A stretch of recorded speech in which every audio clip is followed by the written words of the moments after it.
These days. Follow the science, you science denier. Well, following the science would give you a different actual result than the mainstream media portrays.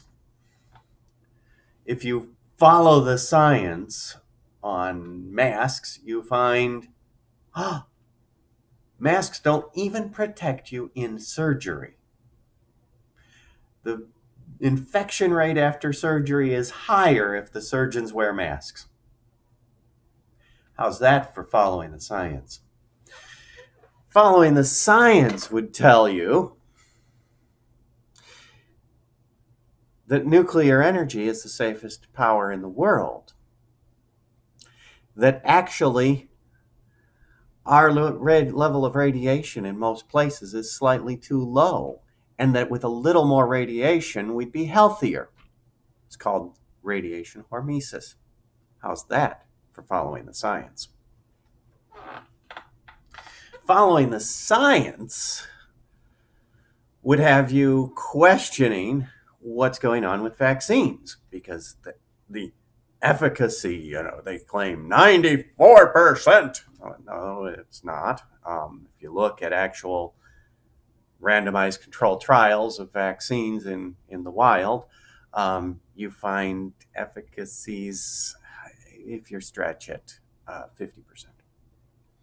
And not only that, but you find that these supposedly really communicable diseases like the flu, like the cold, don't affect more than a tiny percentage of the population. I mean, the worst flu outbreak in a randomized controlled trial affected only half of the people.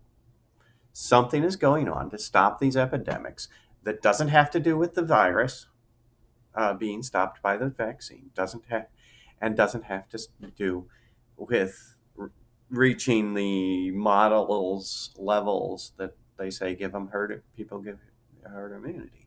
There's something with epidemiology that is fundamentally wrong, and that you do not understand about how a disease actually stops spreading, how it gets from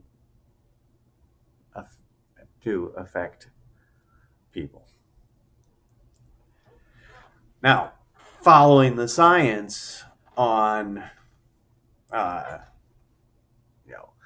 it's a pandemic. Follow the science. Millions of cases, hundreds of thousands dead. But if you follow the science and you look at what is supposed to be the order of events in order to make a case, it is presenting symptoms,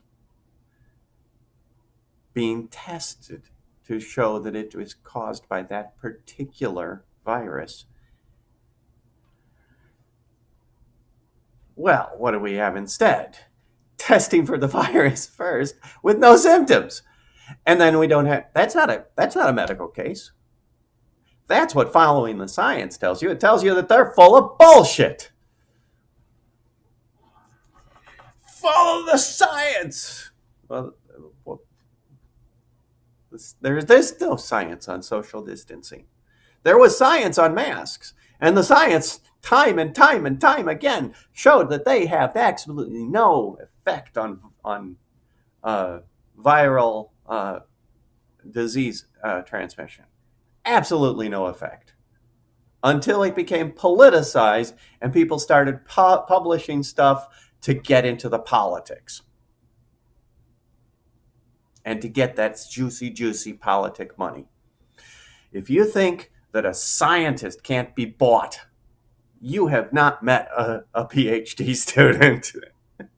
If you think a scientist can't be bought, you have not ever met a PhD student. It's that simple. And everybody who's got their PhD has gone in any scientific endeavor has gone through that grant process. Okay? My brother was trying to get a PhD, and he couldn't get a grant, and he spent thousands of dollars of his own money on his proposal, and still didn't get anything publishable out of it, didn't get his dissertation, didn't get anything. It takes a lot of effort and time to get a PhD. And in the miasma that we've made of universities, um, if you don't get a grant in order to fund your research and fund your college tuitions,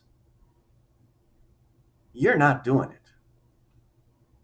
I mean, my brother is an accomplished chemical engineer. He designs sensors. He does a great job at it. But he just couldn't afford the time and effort uh, in order to finish his PhD. And so, what have we got going on?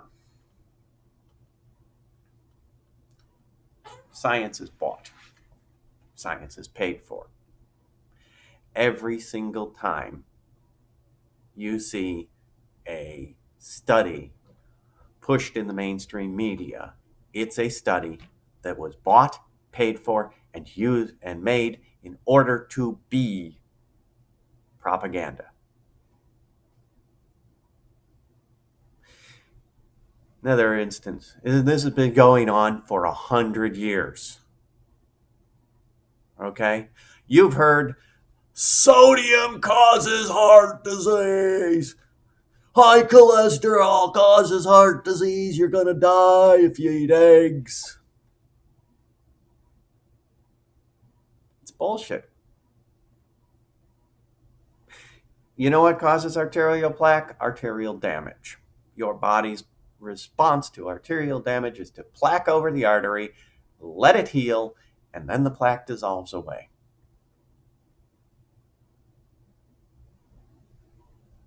It's when you get continuous, over and over, day after day damage to your arteries that then you get the plaque filling the artery and blocking it. Yeah, you can do these remedial methods of, the spring to keep the artery wider open, the balloon to open it temporarily. All of those things just exacerbate the damage in that area anyway. But it keeps you from, getting a blocked artery and having a heart attack. That's better. But what's causing the problem? The arterial damage. What's causing that arterial damage, and why is there that link to sodium? Well, it's sodium cured meats, specifically sodium nitrate cured meats.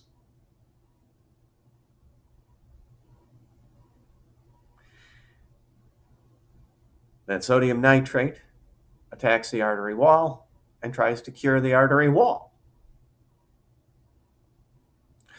which doesn't do a lot of good for your artery wall. It's recognized as damage because it is. Sodium nitrate wouldn't preserve meats and keep them from rotting if it didn't kill things. You can only stop things from rotting by killing bacteria. That's why pickling works. Because it kills the bacteria. It's too acidic an environment for bacteria to grow. That's why fermentation works, because the alcohol is too high of a concentration for the bacteria to live. So the yeast can't live in that either. That's why you can't get a very high level of alcohol just by fermentation, unless you've specifically bred a strain of yeast that can handle the higher levels of alcohol.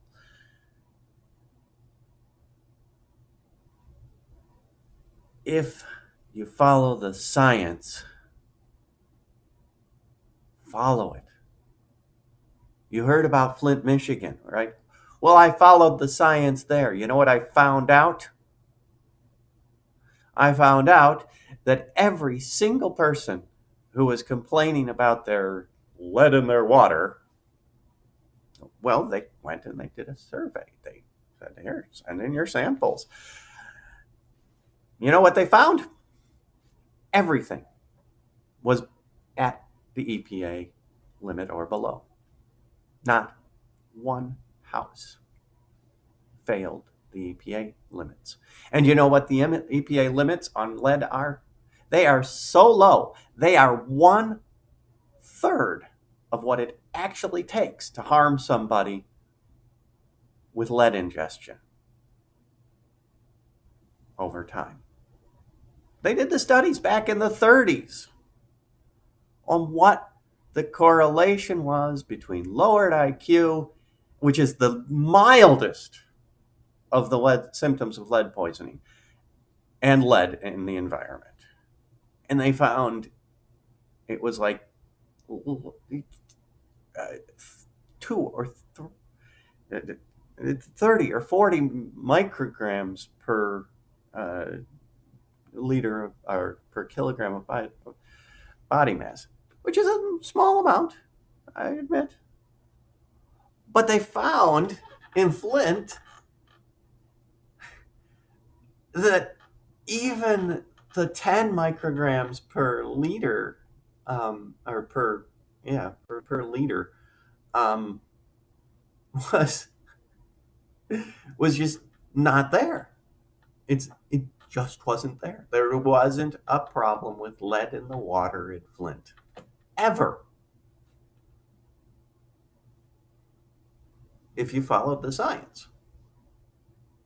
They don't want you to follow the science. When they say you're a science denier, what they want you to do is believe their lies, backed up by their bought and paid for science that will have to be retracted. Do you know how many papers have been retracted? Major papers that have caused a stir in the media when they came out.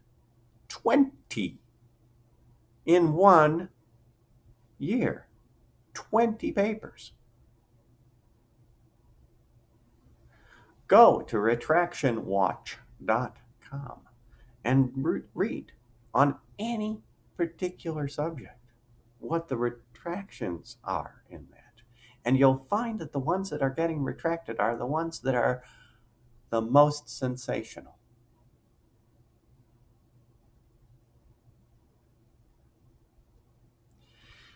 Follow the science.